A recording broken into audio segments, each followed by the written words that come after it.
сейчас новости из школьной жизни. В поисках лучшего учителя для своего особенного ребенка семья Петровых обращалась к волонтерам. Были предъявлены следующие требования. Учитель должен быть профессионалом своего дела, широко образованным, добрым, толерантным, любящим детей и интересным.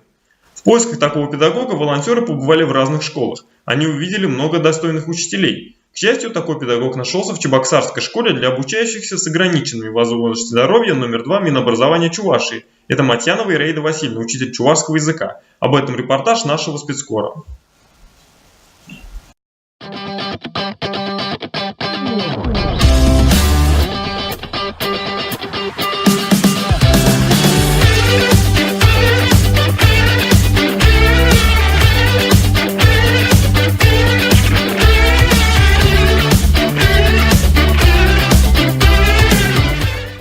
Матьянова Ираида Васильевна – учитель чувашского языка, активный и творческий педагог, обладает высоким профессионализмом, постоянно повышает педагогическое мастерство.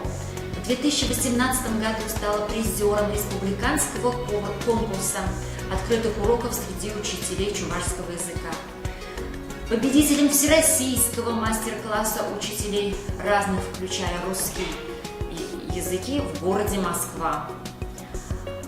Ираида Васильевна является членом Союза чувашских писателей и автором нескольких сборников поэзии, имеет звание «Заслуженный деятель национальной культуры». Ираида Васильевна пользуется заслуженным авторитетом среди коллег, учащихся и родителей.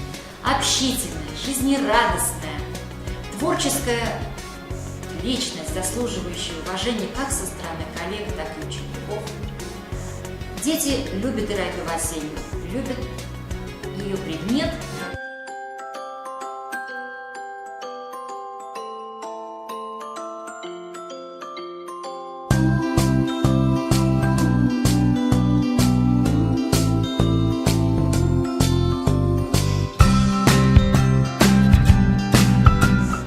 Как мама ученика, я хочу сказать, что Ираида Васильевна прекрасный педагог. Она прекрасно ориентируется в культуре чувашского народа. Она знает чувашскую историю, и это она прививает нашим детям. Я очень благодарна ей за то, что благодаря именно ее знаниям мой ребенок становится настоящим патриотом.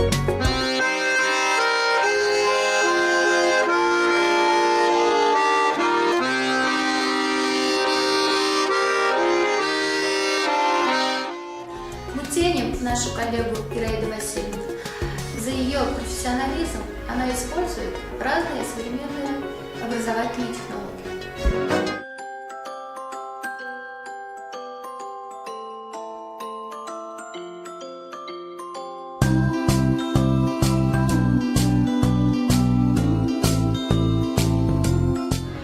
Ираида Васильевна – творческий учитель. Ее урок интересный и увлекательный. Ираида Васильевна любит спорт, и она нас увлекает в развитии спортивных мероприятий.